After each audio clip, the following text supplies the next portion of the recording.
big. And so so I remember we went to the hospital, and they put my dad on a bunch of anxiety. I don't know. Yeah. Just basically to knock him out. But because he had to turn off the tractor and pull my brother out.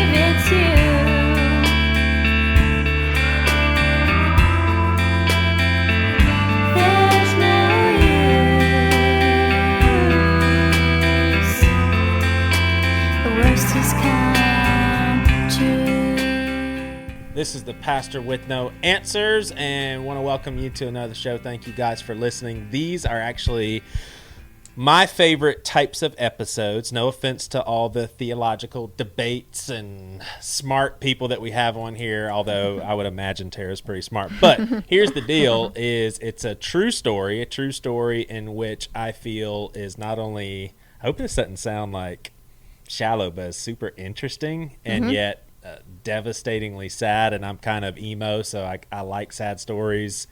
I guess I kind of like feeling pain for people. But then on top of that, Tara is a friend of mine, so that makes it even more just comfortable talking about it. And so I do want to warn our listeners that it's a tough story to listen to. So if you're not in that kind of mood, then switch on over to a Rogan podcast or something super happy and lighthearted. You'll be much happier over there. But before we begin, so I'll tell you a little bit about Tara and her husband Shane. We met them back, I think, in 2011, so we've known them for a long time. They've wrestled through a lot of similar church struggles that you hear Priscilla and I talk a lot about, and on Bad Christian, and obviously their own pathway and their own types of struggles and their own experiences and all that stuff. But we have found a lot of common ground and a lot of comfort in these friendships. They are part of the house church that you hear us talk about sometimes on the podcast that we have on Sunday night. So we are good friends, and without further ado, tell us, Tara, first of all, tell us a little bit about yourself. What's going on in life today? Okay. Kids, occupation, pet peeves. Okay. So not just pets. Pet peeves. Okay, I thought you were just going to say pets. So we live in Charleston. We've lived here since 2011. I think we met Joey, probably the first 3 months. Yeah. Some of those, that very first time. We are automatically like, man, Charlestonians are awesome. He is amazing. We will stay here forever. I'm married. I have my husband Shane, and we've been married for 14 years, so a really long time. And I have 3 kids, 12, 10, and 3, 2 boys and a girl. And I'm in real estate right now. I also do some photography, just hang out with my kids, and pet. I'm just going to say pets because I can't think of any pet peeves. And then I have Cooper and Presley. Yeah. Awesome. That's all. Very cool. So pet you, peeves. I think, would have a similar upbringing as myself, like very fundamentalist, Pentecostal as well. Yeah, I started Pentecostal Assembly of God. Yeah. I remember that. Remember the falling, somebody pushing me over. Right. All of us laying on the stage. And I remember laying there and being like, this is so weird. Did they cover up your legs? I don't remember that. You don't remember that? No. Oh my gosh! At Assemblies of God churches that I went to, when the males fall down, it's like they go somewhere else. But when a woman falls down, they cover up the legs right away. You're boy. like, get the comforter.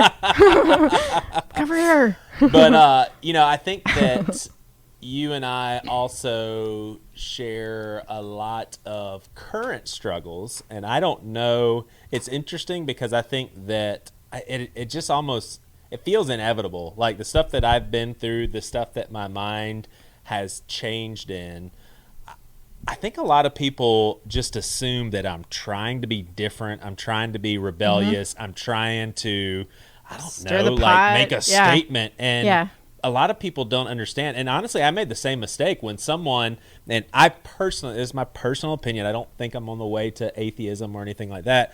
But when I hear atheists talk, or when I used to hear them talk, I'd be like, oh, you just want to do whatever you want and not have a God to tell you what to do. Yeah, pushback, yeah.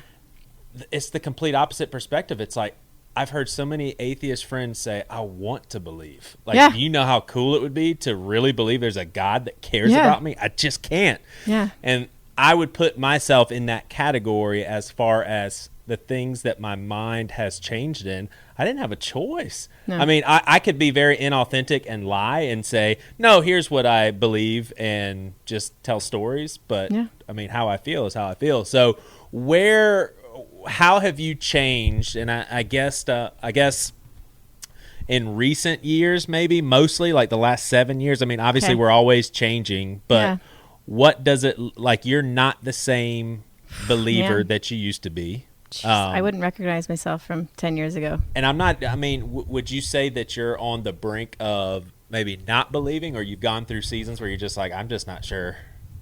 Man, I mean, I don't feel like I've ever come to the point when I'm like, you know, I just don't believe. I don't believe in Christianity. I'm going to find something else.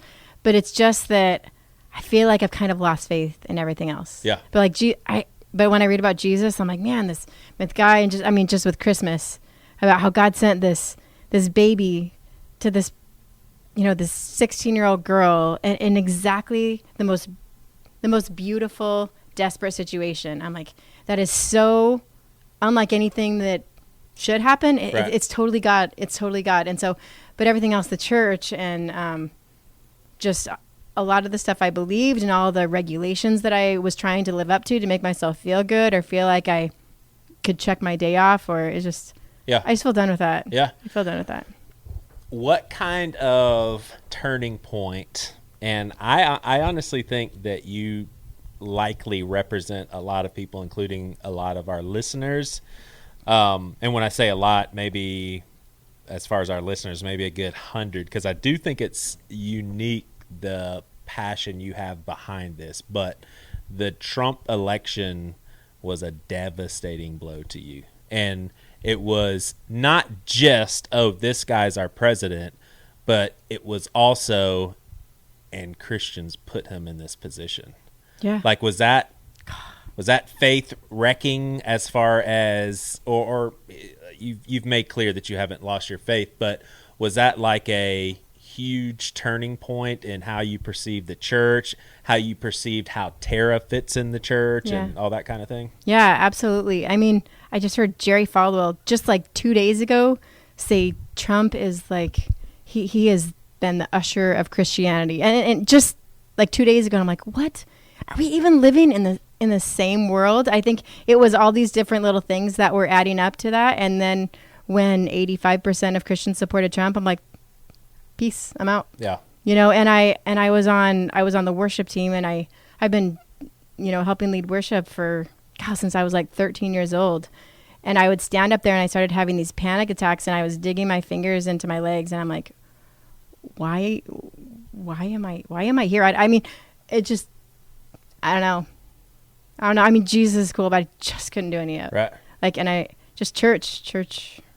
A lot of anger. A lot of anger and pastors. And I think not always to the point maybe that it should be, but I was questioning everything that I would see on the screen, everything that everybody was saying. I'm like, bullshit. Can we? Yeah. Okay. We swear. Sorry. I'm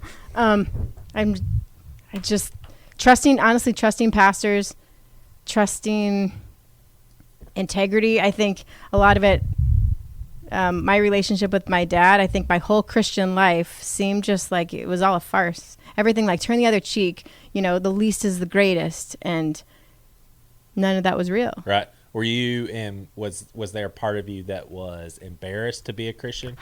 Hell yeah. Yes. Yeah. And why would I possibly during this tumultuous time want to tell anybody?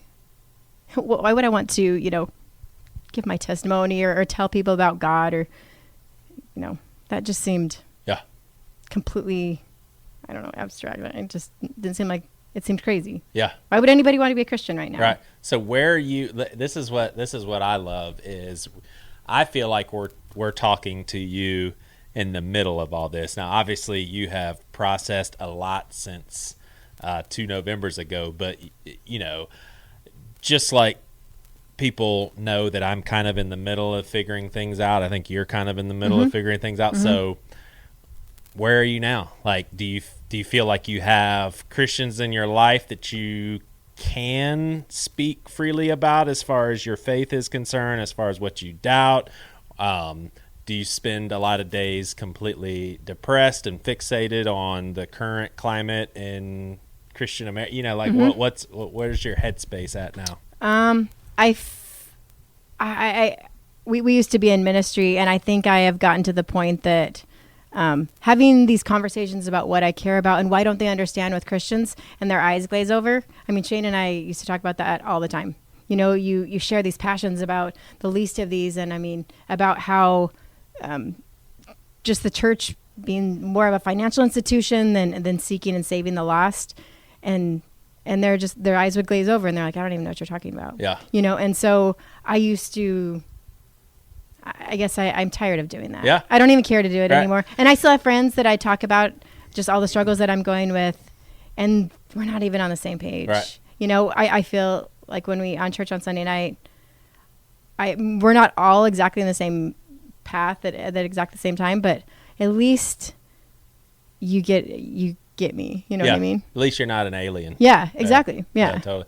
Yeah, that's interesting that you say that, because it's part my personality to like, I don't want to engage in debates or discussions when I know that there is not going to be any understanding. No. And I know that there's a place for planting a seed or opening the door for maybe there to be some more understanding. And I think Priscilla is way more persistent, and honestly, it proves to be effective when she talks to people. But there are times when someone might say something to me that I mean, something along the lines of, oh yeah, man, you know, I tell you what, that the worship experience with all the lights, and man, the worship leaders were dressed so cool, I could just feel the Spirit of God move.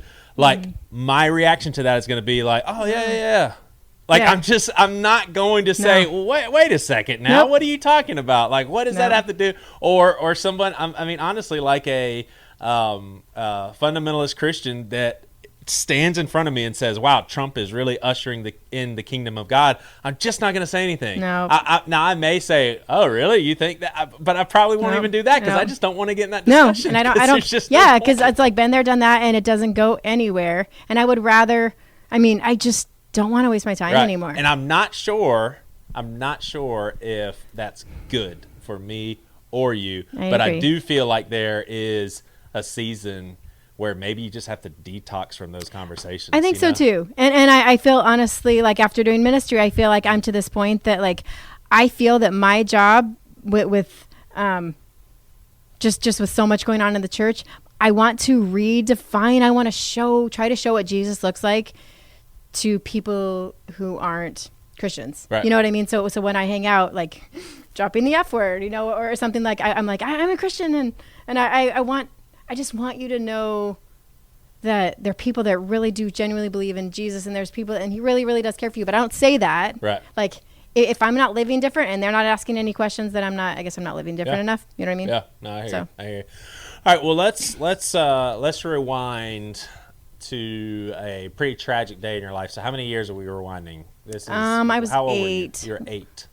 Yeah. Do I have to say how old I am right now? No, you don't have to. So 8 years old, and what were you at school at the time? Were you home on summer break? It was summer. So it was summer, and your brother is how old at the time? He's 5. 5, so 3 years younger. Mm-hmm. At that point, I guess what's so interesting to me about all this too is this is a tragedy that happened in your childhood. People, I think we have progressed as a society to where now we would probably be way more knowledgeable of how to walk you through this in 2018. Yeah. And maybe you encountered awesome psychologists and doctors back in the day that was very helpful too. But I've heard a lot of stuff like this where everyone around that person was ill-equipped to do anything. Oh, absolutely. And so now here you are, an adult, and I just wonder, what sort of stuff that you had to play catch up, and is there anything that you're just like, yes, too late, the damage has been done, I wish it would have been fixed back then, but now it can't. So, but anyway, I'm getting ahead of ourselves. So it was a summer day, and you were doing what at the time? Let's see. So is this hard to talk about? No, it's not. Can I give a little background? Sure. Tell about a little bit my family and stuff, or is that a later question? Okay, that'd be great. So I, like I said, I grew up in a small town in Wyoming, and there's like 4,000 people, and Christian house, great parents. My mom had been married before, so I had 2 older stepbrothers, and they had already, I think, their dad put them through college, and so after they graduated from high school, then they went and lived with him in Montana, and so it was just me, and then my brother Troy, and then my mom and dad in this little town, and so that morning my mom had taken us to Bible school, and I think it was a Friday, June 17th, and we'd gone to Bible school that morning and gotten these little Bibles that had our names in them, and they were supposed to come back in the afternoon and have like a barbecue in the park or something, like for the end of the Bible school week. And so my dad had came home that day. My brother was going to go play with one of his friends down the street, but my dad had came home and asked if my brother, my dad worked with a lot of machinery. He did a lot of farm equipment and stuff, and so he asked my brother if he wanted to go mow a field with him. And my mom went outside, and I don't know exactly where I was at the time, but my mom said this is the story that she's told me. So he came up and asked if he wanted to go along, and my brother was really excited, and he ran down and like gave my dad a hug and was super excited to go along. He liked doing a lot of farm stuff. Yeah. My dad and him were super tight, like boy stuff. And my mom was walking down the driveway, and she said, make sure you be careful with him. And my dad was like, of course, I would never do anything to hurt him. Right. And but my mom says, she's like, Troy, she's like, come and give me a big kiss. She's like, I'm going to miss you so much. And he ran and like threw his arms around her. And actually that morning when my brother and we went for a walk, he had picked all these weeds for my mom. Also, like, I don't know, in Wyoming, we have these big, I swear everything makes you allergic when you're in Wyoming. Like, it's like a tumbleweed with purple flowers. But, and my mom said she just really remembers that day. So, my mom had gone back to work or something, and my brother went with my dad. And like, went inside the house or went back to work? My mom went back to work. Okay. And I was at home. And this is Wyoming, that kids can stay alone at 8 years. I mean, I did it all the time. Now it is kind of strange. But so how we mowed the field was there was a tractor, and then there was a mower with like big circulating blades, probably like 12 across the back. And so, I mean, this was a pretty big field. This is a Wyoming lot. So I don't know, maybe a mile, something like that. And not a mile. I'm sorry. Maybe like an acre.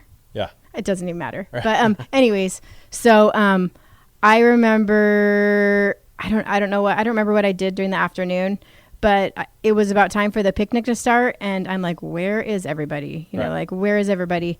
And so I'm just like, geez, they're so irresponsible. Like, get home.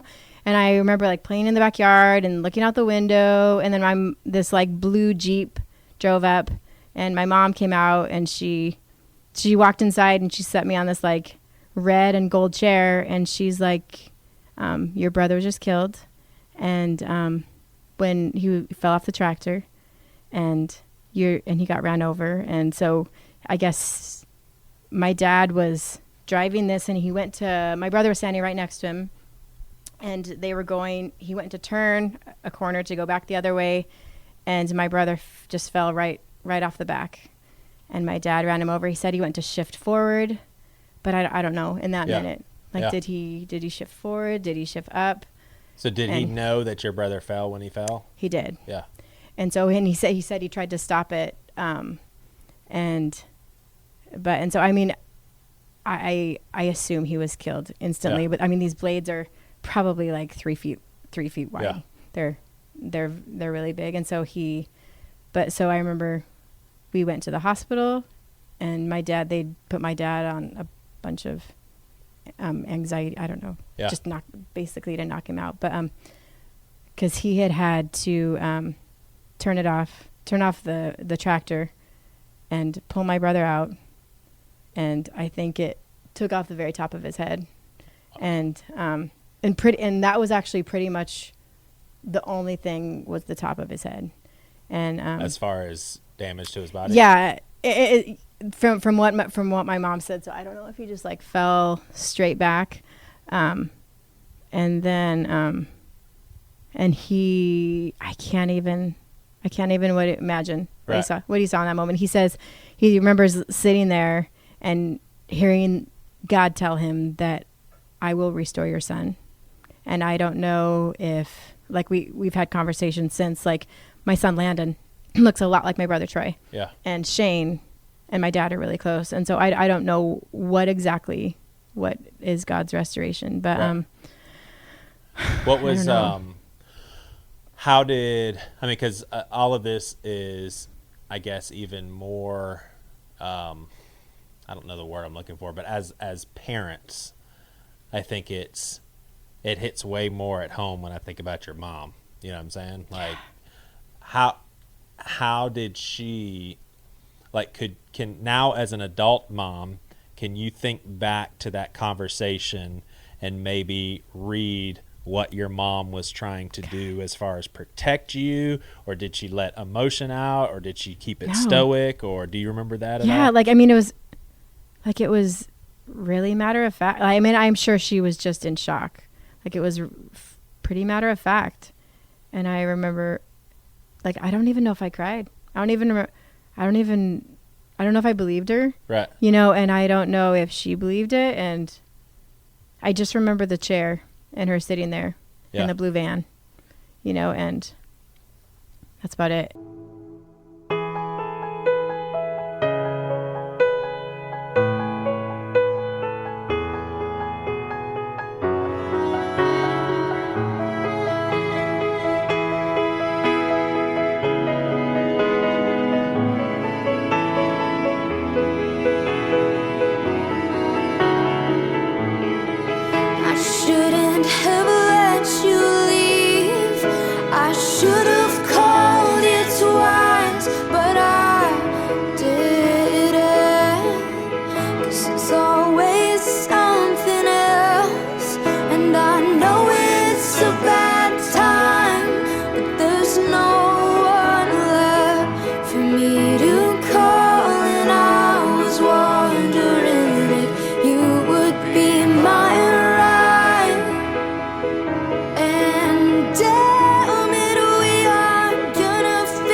So, and obviously we all know that our childhood memories are extremely gray, but, you know, the next day and the next day and the next day, was there ever a time you're like, I don't even have a brother anymore. Like, he is really gone. Yeah. Like, I remember that night, like, my dad had got him some like little work gloves, and we all went, and just my mom and I, there was a whole bunch of people that came over that night.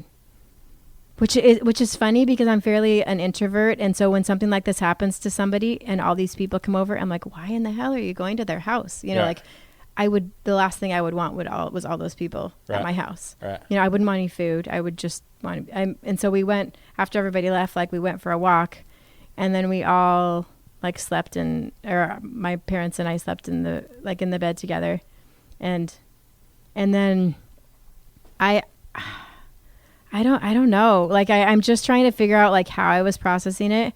My mom tells the story that her and my dad went to the funeral home the next day, which I can't imagine one day dropping your kids off at Bible school, and the next day sitting in the funeral home and talking about what color casket you want. Right. You know, she says she remembers, like, sitting there looking down like at her hands. And actually she, the night before, she had gone there and like was banging on the door of the mortuary, like because talking about how she wanted to see my brother. And I don't know where like hysterical yes, sort of thing. Like hysterical, like.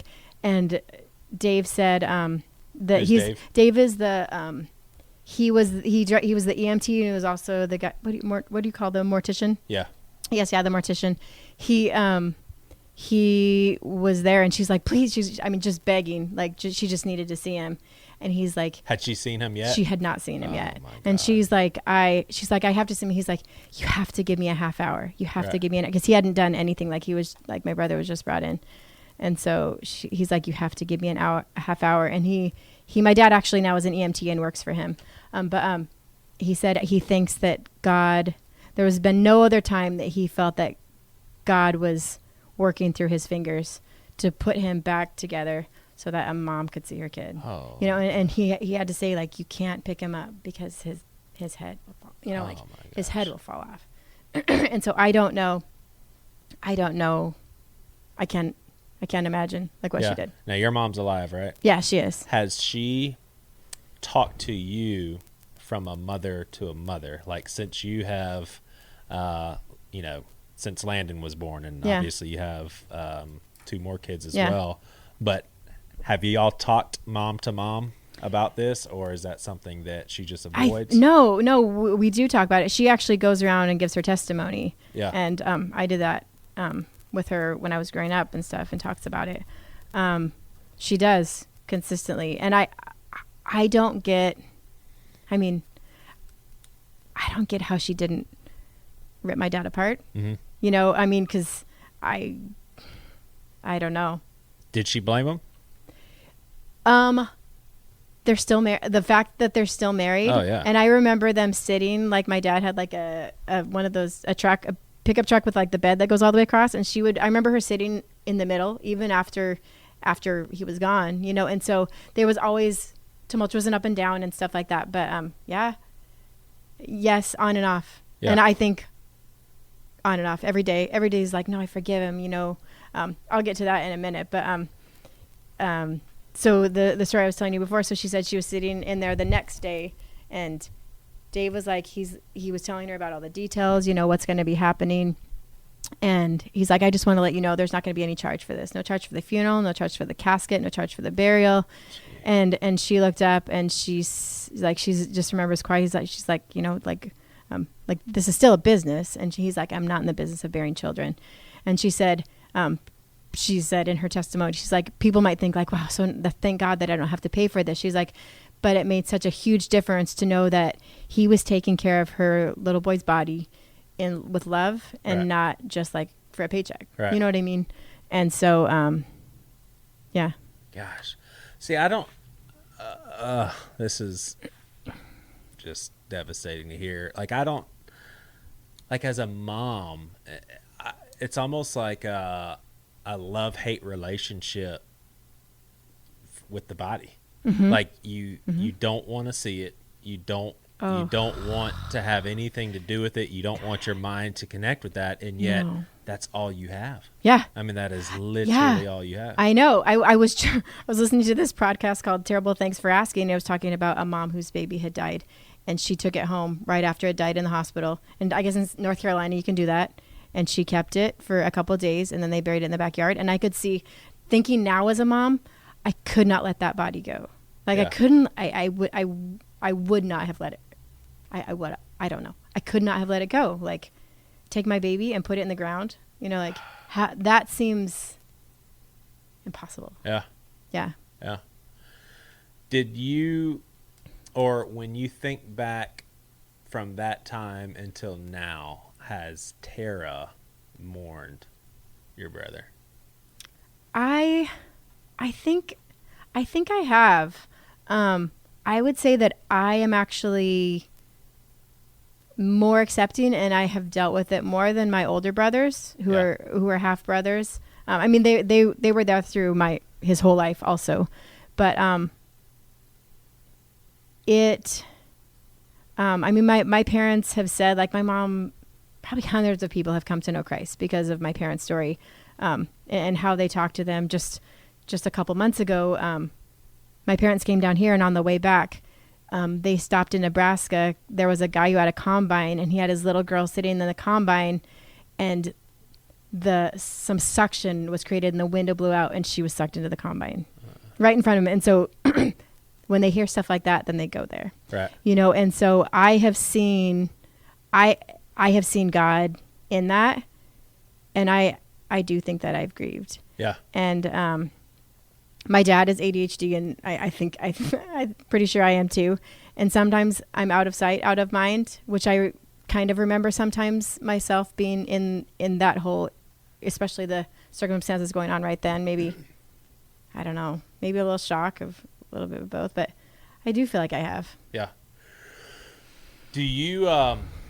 It's interesting. I think we've talked about this on a Sunday night too. Just the interesting tension between how there's a lot of stuff about your parents and where they're at in their faith and politics and all that stuff that you just simply can't even relate to, and you keep at an arm's length. Mm-hmm. And yet, I mean, this story that you're telling me, I mean, to have the strength to talk about this as a testimony, and I'm assuming the testimony is how God got them through this. Yeah. And I'm assuming how God kept their marriage intact. Yeah. I mean, it's like the flip side of all of this. And you and I know so many people that were like, I just don't understand how they can think such a thing about Trump or about God or about church.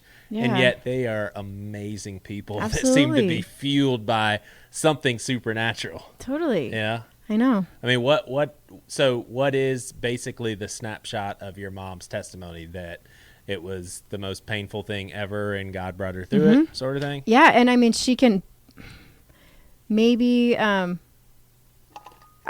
heard my mom say that now 30 years later, she wouldn't take it back. Gosh. Which, I mean, and that's big, because I mean, she's seen all the people that have come to know Christ through it. And I believe that it gave me the heart for people that it did. Yeah. And I think it gave me my fierce justice that I feel. And I mean, it messes me up sometimes, but it makes me care about people, and I think it makes me notice pain. Yeah. And so 30 years down the line, I can see a bigger part of the picture. Yeah. I guess, you know what I mean? Has she led you to, or has she hinted at the timeline in which it took her to get to a place where she didn't want to die every day? I mean, was it 5 years? Man, I do still feel like, so, I wonder if she's going to listen to this. She got some elective surgery fairly, maybe a year after, just a surgery that you can do if you so choose. And she knew God was going to take her. Yeah. Like, he's like, there is no way that I can do this. And it was what kind of surgery? It was good. I won't say it. Yeah. Anyway, just a type of surgery. Just a type of surgery. And she believed that she desperately wanted to die. Yeah.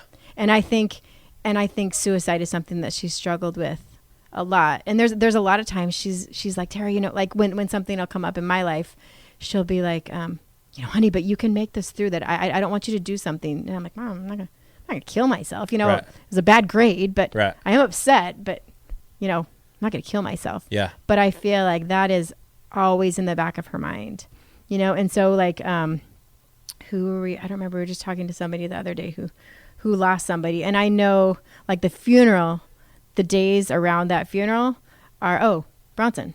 Yeah. I was just talking to Priscilla like on Sunday night, and I'm like, man, like the funeral is hard, but that year after, that's suffocating. Right.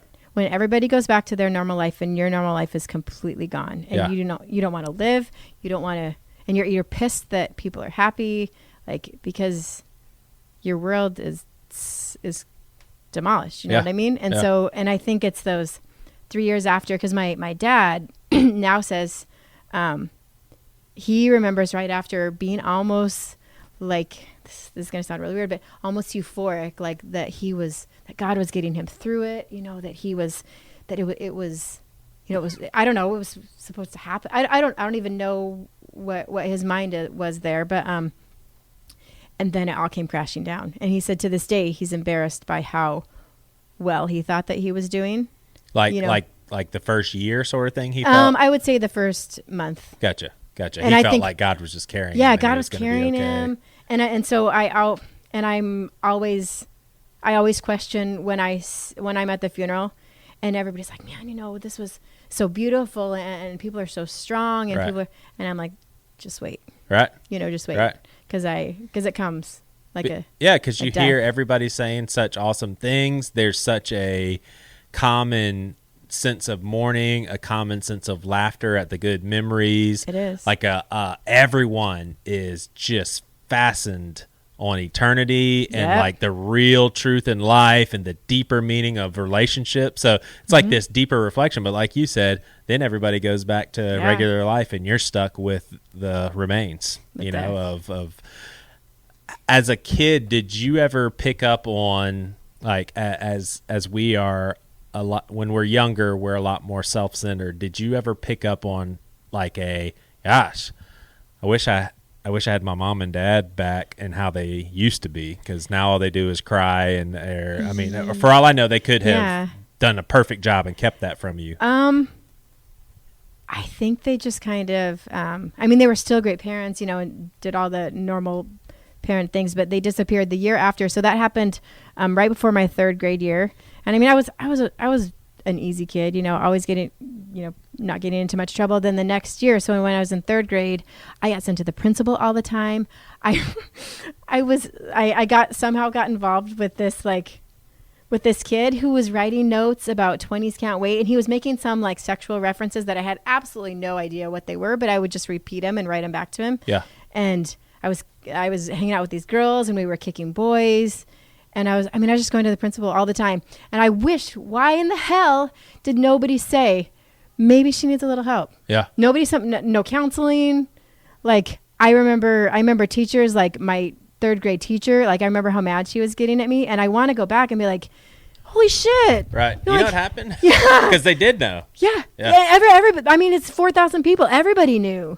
Like, why didn't somebody do something? Right. How about your parents? Do y'all ever talk from an adult standpoint? Like, has your mom ever said something like, I'm so sorry? Yeah, she totally has. She's like, Yeah. man, she's like, Tara, I don't even know where I was. I don't remember. She's like, I just remember the darkness. I don't remember. She's like, I'm so sorry. But like, I feel like I made it through that, like fairly soon after that. Like, I felt like I got myself back together. They took me, like, they separated some relationships that I have that weren't healthy. But as far as counseling and asking me how I was doing, like, I just kind of figured it out. None of that. None of that. Golly. Did your dad? And my dad never had counseling. Oh, like, my God. My parents. I don't think my parents have ever had counseling. Right. Yeah. I think that's part generational. I think it because is too. It probably didn't even occur to them. We need to talk our feelings out. That couldn't do any good. No. We're sad. No. Anybody would be I don't want sad to bring in it this up. situation. Right. Like, I don't want to talk about it. It hurts. Did your dad ever have any human thoughts that we would all have along the lines of, why didn't I just let him go play with his friends? If he would have done that, none of this would have happened. Or is he the kind of guy that's smart enough not to go there? I'm maybe in his head. So some of my dad's issues are, my dad can't take responsibility for missing a stop sign now. He can't take responsibility, like, if the water boils over, like, zero. And nothing is his fault. And I feel his morality is kind of gray. Sometimes in their finances, he'll take some money from here and buy something here without my mom in it. And that is violently infuriating to me. But I think it's this defense mechanism that he came up with. Like, if I take responsibility for that, then I have to take responsibility for that. And I don't know.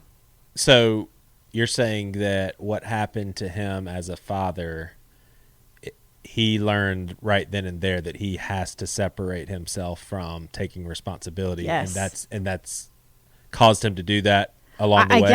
I guess he told my mom that it was going to happen anyway, and that God knew that he's the only one that could take it, because she would have killed herself. Gotcha. And so that makes my mom feel like it's her fault. Yeah. And I don't understand, so she started going through this process of like, man, what did I do wrong? Did I not teach, Yeah.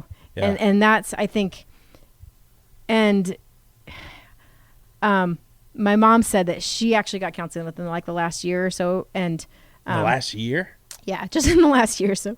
But she was talking about some of these issues, just like with my dad and stuff. And the counselor said, do you think that us as kids needed to hear him say, I'm sorry? Not even taking responsibility, but I'm sorry. Right. Sorry. And I feel like I do. Yeah. And I don't feel like he ever will. And we actually had this fight maybe a month or so ago, and I kind of talked to him about some of this stuff, and he told me, he's like, Tara, it was, I felt like God would not let me shift.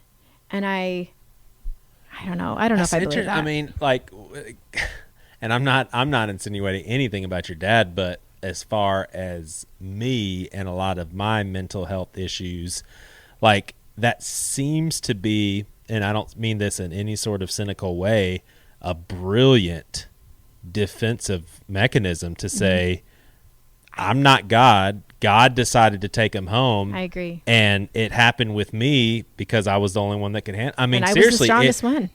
And let's say, seems a little egocentric to me. Right. Yeah. And let's say let's say God did not give him that thought. There's a part of me that's like, if that's his only anchor to some semblance of sanity and not just destroying himself, like literally, then more power to him to hold on to that. I know. Because oh my Lord, given that that's your brother, I'm thinking about my two boys. I don't know how I would have gone on. I don't know. I think I would have had to have locked on to something like that. And I totally, from everybody else's perspective, understand that. But like I went through it too. Sure. You know what I mean? Yeah. And so I can, to a certain extent, I'm like, yeah, I can see. And he's a very jovial, happy person. Yeah. And I mean, he was a good dad. Very loving, but just that, like, and maybe it's not that big a deal, but I don't know why I can't. It's just my hang up. Hey, you've seen Good Will Hunting? Yeah. Would it be somewhat of like a Good Will Hunting moment if your dad one Christmas like got y'all together and said, I'm sorry? Like, would y'all start sobbing? I don't know. I don't know. I mean, because I kind of, I think I need to hear it. Yeah. I don't need to hear it was my fault. Right. I think I need to hear, I'm sorry I was there when your brother died. Right. You know what I mean? Like whatever that looks like, and whatever, and would it change anything? It probably wouldn't. But right. Would you be embarrassed if your dad heard you say that? Like, is that something that would be like, would you ever get up the nerve to say, just letting you know, and I understand that you're trying to protect yourself, but it really would be nice just to hear you say that you're sorry it happened with you, or just, I mean, would you ever say that to him, or maybe not? I mean, maybe I'll let him listen to this. And what's the Simon Birch? Have you ever seen Simon Birch? Yeah. Remember, he's like, I'm sorry, when he hits Ashley Judd on the head with the baseball. And he's like, I'm sorry. Right. I'm sorry. I don't know. It doesn't need to be like that. Right. Right. But I don't know. Gosh. I think I'd like to. I don't know. And it's. I don't know if it changes the visions that he has to live with, or the things that he's shoved down so that he doesn't have to see every day. Yeah. And maybe I'm getting callous to that. Yeah. Did you? I hate even asking this, but I'm notorious for asking questions that people just aren't going to ask. Like, did you see your brother afterwards in the funeral home? We had an open casket. Yeah. And how good of a job did that guy do? I didn't know about like his head that wasn't together and together until later. And I mean, he did a really good job. Yeah. Do you have that image in your head to this day? I mean, because that was such a crazy. I do. And like my parents actually took pictures, and I remember when I was little. Did they really? They did. And I mean, just of him in the casket, and I would go find him every once in a while. And then last year for Mother's Day, Shane took me to Savannah, and we were walking into this like I don't know, I think it was like a dog store where they sold like dog treats, and I like walked in the door, and I almost threw up because it smelled just like the funeral home. Wow. And I walked outside, and I was like trying not to be sick, and Shane was in there. He's like, "What's wrong?" And I'm like, it's like, I will never forget that smell. Right. You know, just like funeral makeup. And I mean, I do remember they had to pull me off of him like before, so they could close the casket and go to the cemetery. Are you and serious? So I probably smelled it. Really. Like just like crying and yeah, stuff. And just like because you realized that was it. Yeah. You were old enough to know. Yeah, and I didn't remember that. I didn't remember that till now. Yeah. Yeah. Do you ever fantasize about having a younger brother? Like, yeah, like think about now, like what would he be like? I mean, because he'd be what, 35? Yeah, something like that. 30. Yeah, something 32, 33. I mean, 44. you know, do you ever think him calling you, "Hey, big Yeah. sis, how's it going?" Yeah, and I mean, like, I can just imagine us, like, I don't know, like traveling together, or I always was kind of a free bird. You know, I went to Los Angeles for school and stuff, and I would have loved him to do that. You know, just, and I mean, I'm close with my other brothers too, but I don't know.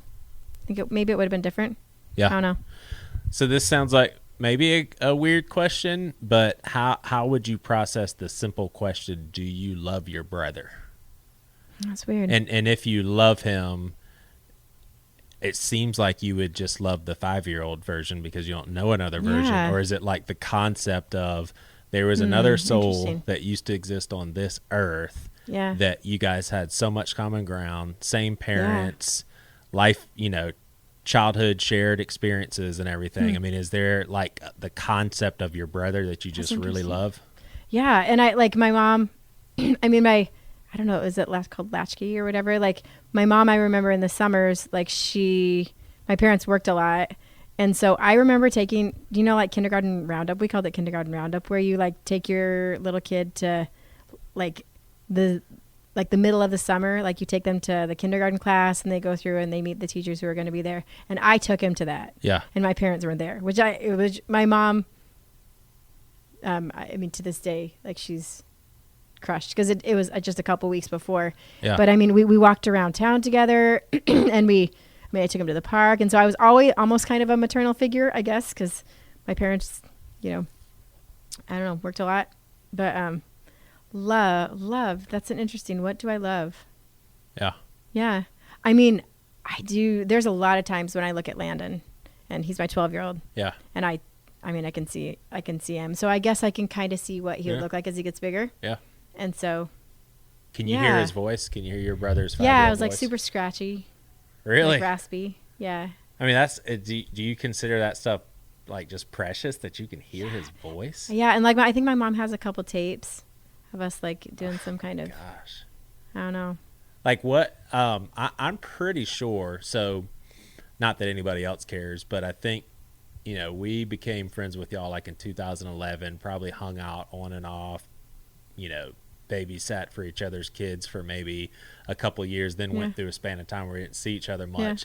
Then kind of started hanging out and everything like that. Like the first season of time where we hung out with you guys, I don't think we knew about this. No. So it doesn't seem like your identity is wrapped up into this tragic event, and yet when you talk about it, it's obvious that it's left a major imprint. Yeah. Like how would you answer that question as far as Tara, how much is this your identity that you lost a brother? And you know, I hate even comparing stuff, but it in a very, very gruesome way. You know what I'm saying? Like you knew that he fell off and he got cut up somehow. Yeah. You know? So like how does that play into your identity right now as a woman, as a mother of kids, as a wife? I think I mean, as a mother of kids, I'm a fairly spontaneous person, and I like doing fun things, and I like going to the beach. But I feel like I have a lot of. I'm scared. You know, like if Shane knows, like if he is later than 10 minutes, like and I'm calling him, like I'm basically like being like, man, should I use a green casket or a blue one? Like I'm already planning his funeral, you know, in my head, because like it's just like, and I think it was that sitting there waiting, that like when. I always go to that. So I'm like, you cannot be late. And if you are going to be late, you have to tell me. Right. You know, and so that's, I go there pretty quickly. And then also, but I see so much good things from it. Like I was talking we had real estate awards at our office today, and Shane and I are doing good in real estate, and they're like, so how do you do it? And I'm like, I cannot. Real estate, if it was just about the money, hell no. Because I'm like, I couldn't go to sleep at night. Yeah. But when I know that, like Glenn that I was telling you about earlier, that lost his wife 2 months ago, and I can cry with him, and I can sit there with him, and he can, I can do that all day long. Right. And so I'm scared for my kids. I'm scared about driving. I'm scared about, but then I have freedom. I have freedom too. Yeah. So even though you were 8, losing your brother in that way plays into fear, anxiety with your own kids. And totally. Gosh. Yeah, totally. And I mean, I almost just assume like that one of them's going to get killed. Really? Yeah. Like it's just in the family lineage? And I mean, I have these thoughts sometimes, like when we're all sitting in church, and the fact that all those people made it back to church the next week without anybody dying is just fascinating to me. Yeah. Like I just assume somebody's going to get killed. Yeah, because to you it's like, well, this happens to family members at any age. Yeah. Yeah. And it just seems, I mean, everything, so it just things seem more dangerous, even though I'm a fairly large risk taker. Yeah. But I don't know. It's yeah. weird. Like I joke around about this sometimes, but then when it actually comes to reflecting on the people, it's not funny at all. But I think my kids' perception of death is very abnormal for their ages, because when Rosa was in K5, a guy that was in their lives, on a weekly basis passed away in a car wreck. And then,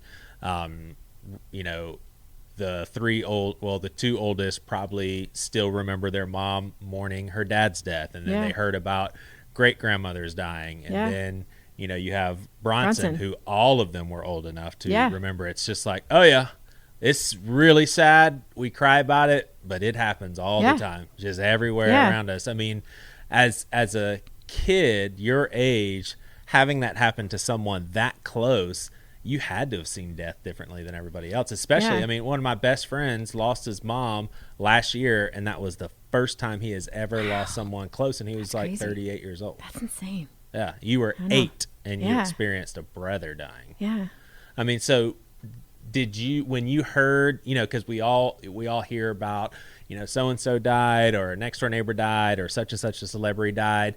Like in your childhood, when you heard that, did you immediately think about your brother, or did you think, I don't even know what to do with that information? Totally. Like, so I was in high school. Our next door neighbors, like right when it happened. So I guess I went to the hospital for some reason, and then we went back to the house, and I'm not sure where that's probably when my parents went to the funeral home, but they dropped me off, and our neighbors, who I was really, really good friends with, they put on like The Princess Bride, and they made popcorn for me. And, like we just watched a movie, like, and then, their dad became the school psychologist. So when I was in high school, this was, I mean, quite a while later, this guy, Tony, who was like 2 grades ahead of me, wasn't even that good friends with him. He was good friends with some of my friends. He had a brain aneurysm while he was like working out and died. And gosh, it was so humiliating, because I was in like my first period class, and I was sobbing like a crazy lunatic. Yeah. And some of his good friends were in that class, and I couldn't get it together. And so Tim, who was the guy, who was the dad who I went to his house, and he was now the school psychologist, he like came and got me, and he's like, this is about something else, right? And I'm like, and I in my head, I'm like, man, I don't know if he knew Jesus. And it had nothing to do with whether he knew Jesus. Yeah. It was just, I don't know. But I'd heard other people die before, but for some reason, I just wanted to completely humiliate myself. And yeah.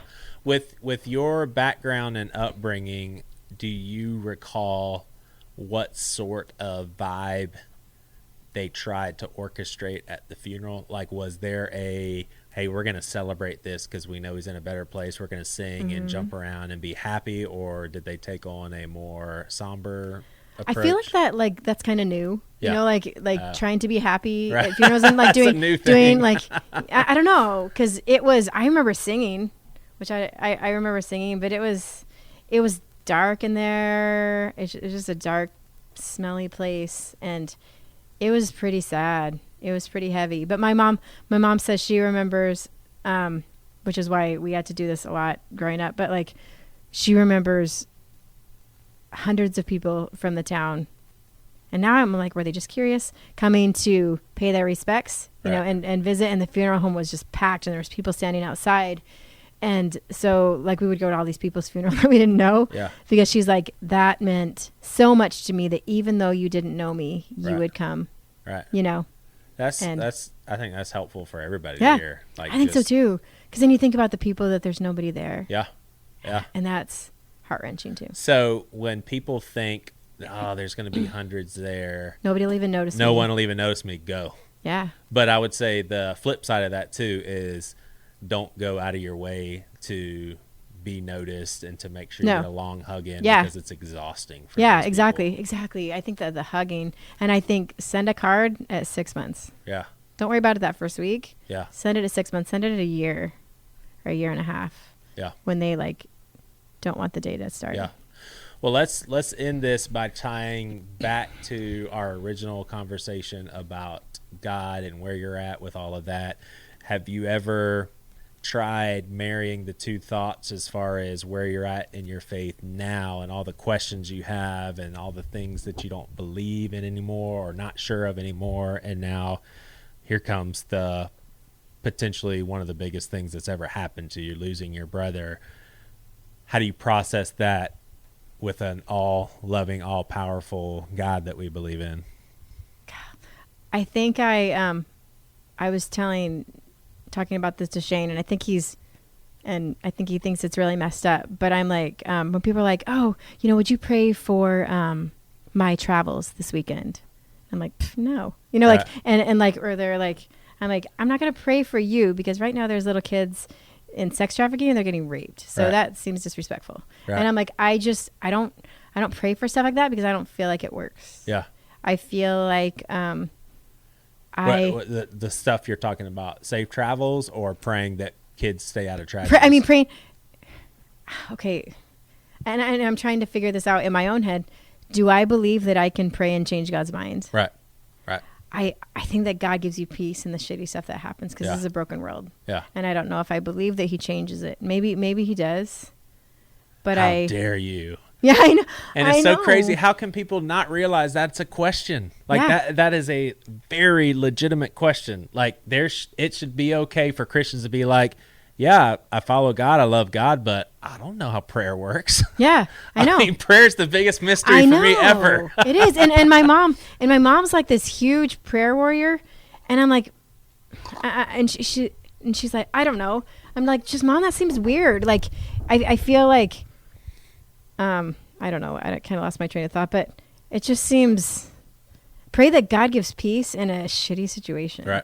You know, and pray that I go do something. Right. You know, that like I be the hands and feet of Jesus to the world. Pray that I do something about sex trafficking. Pray that I am there for my client Glenn when he just lost his wife. That's what I feel like when I'm praying, and this might sound egocentric or like I think, but I don't ask for anything when I pray. Yeah. Like I'm just like when I'm praying, like God will be like, Tara, you need to, like, she seems really sad. You should have her over for dinner. Like, in this, it's constant, and maybe that's me weird being thing that God talks to me, but it's just these things that constantly pop into my head of things that I should do and in ways that I can love people. And that's how prayer is for me. Yeah. And I don't ask because I don't know if he gives it. Yeah. I hear you. Did you just throw that pen? No, I didn't throw it on purpose. Okay. I flicked it. Okay. Well, this has been, it's hard to come up with an adjective after a conversation like this. It's been great and very sobering, extremely sad. And I don't know. It's interesting because you survived this as a sister, and yet all I can think about is from a parent perspective. It's just like, oh my gosh. But it's just so interesting that you experienced that as an 8-year-old and no one ever sat you down and talked or asked questions or got you to open up. But honestly, you think about human civilization and the percentage of time in which those tools or even available has been so minuscule. Yeah. I mean, people went through the worst tragedies ever, and people are like, "Don't talk about it. Just Yep. bottle it up." Yep, Because that's and all yeah. you can do. You I can't know. change anything. You just move on. Well, thank you, Tara. It was awesome. Thanks. Sorry you went through I that. don't know. Was I supposed to cry? No, gosh, no. Shoot. Now I'm like, Were you do I sound supposed to cry? do I sound callous that I didn't cry? I mean, No, not Darn at it, all. sorry. Not at all. I think it happened a long time ago, and we actually had Liz on here to talk about her husband who passed away, and I think it had been 4 years at the time, and I think maybe she was medicated. So, yeah. Well, you never know. I might be. There you It's go. a secret.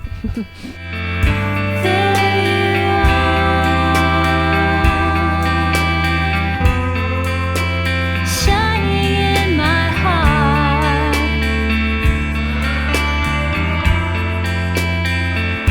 always be sweet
And goodbye, because it is late, and I must go now.